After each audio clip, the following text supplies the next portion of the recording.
Alrighty guys, today in our Creating Meals Mastercourse, I want to talk about desserts, what types there are, when you would use which one, and how desserts function in magic.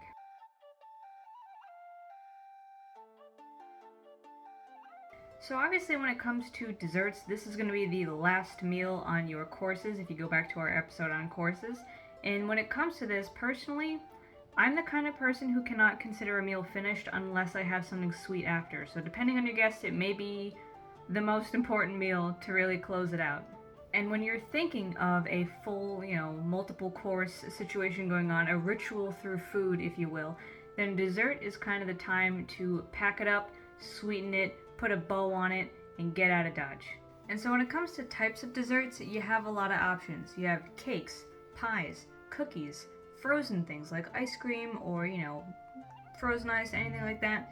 You also have custards, confections, which are basically just candies, right? Things that are mostly sugar-based or honey-based. And you got puddings.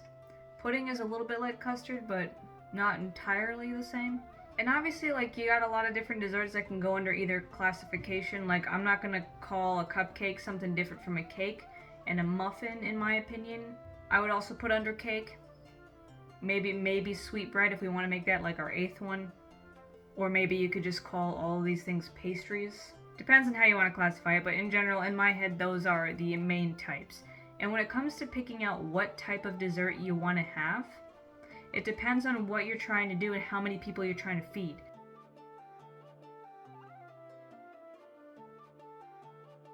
For instance, cakes, yeah, you can feed a lot of people with those if you make a big old sheet cake. But if you don't have the tools to make a big old sheet cake and you have many, many people, a better bet is probably honestly going to be something like cookies. Anything that you can make in big batches, muffins, breads like lemon poppy seed cake or, pumpkin bread or anything like that. These things you can kind of make a batter out of and bake many, many times to serve to many, many people.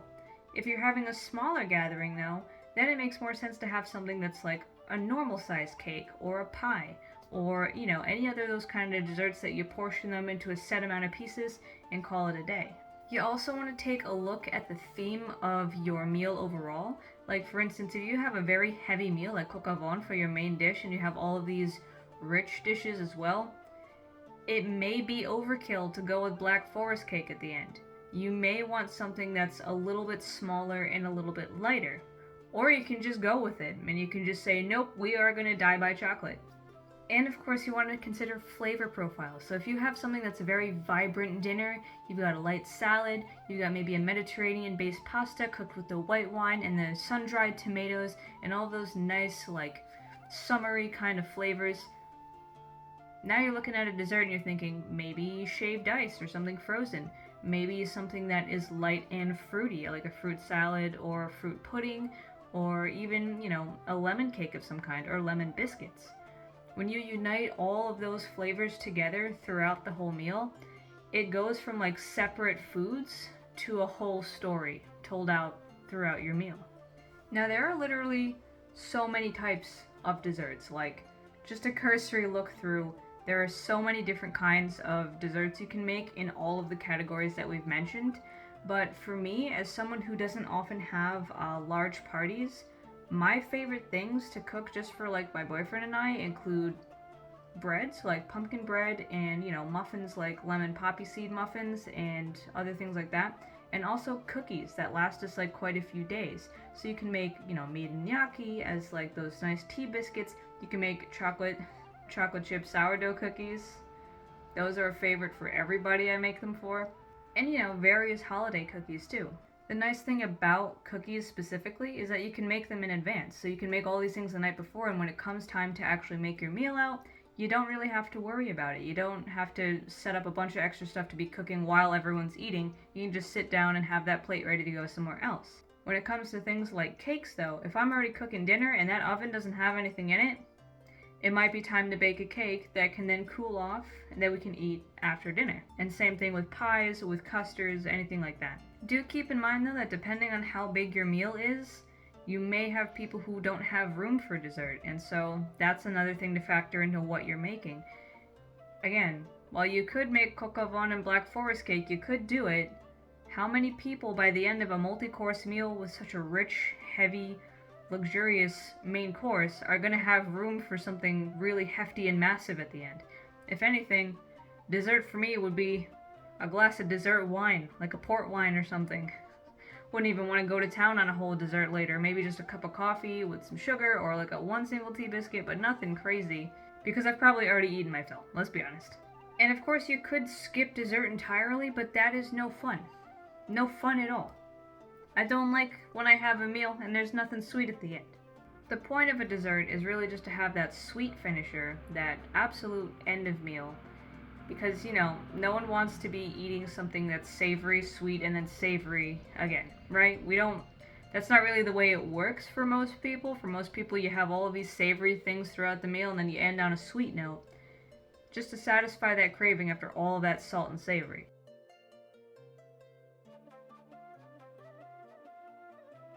But when it comes to magic in dessert, this is the main thing, and it is something that, once again, can actually go either way, baneful or blessings.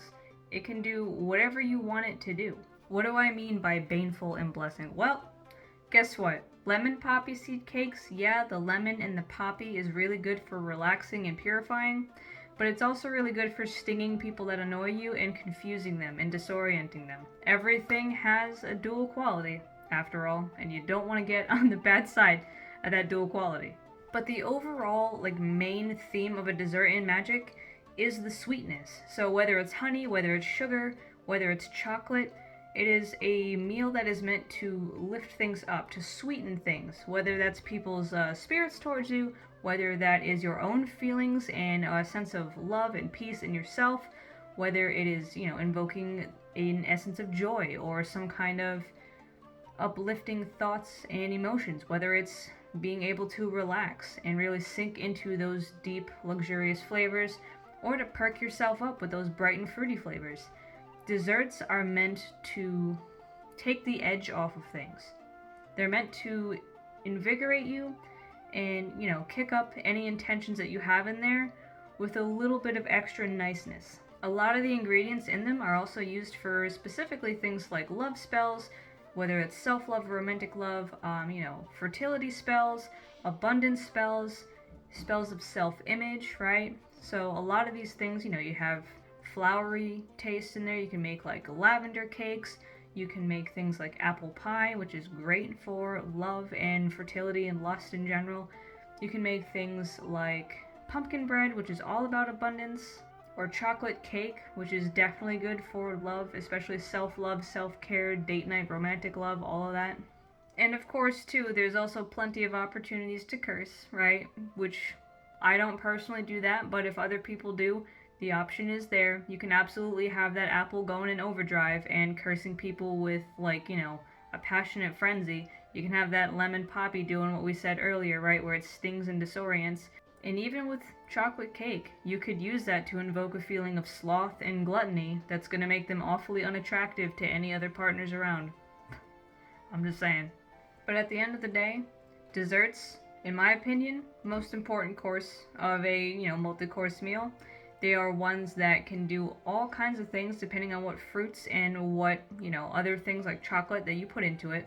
They can absolutely be used to bless or to banish. Their overall theme is to inspire, sweeten, make things easier, make things nicer, better.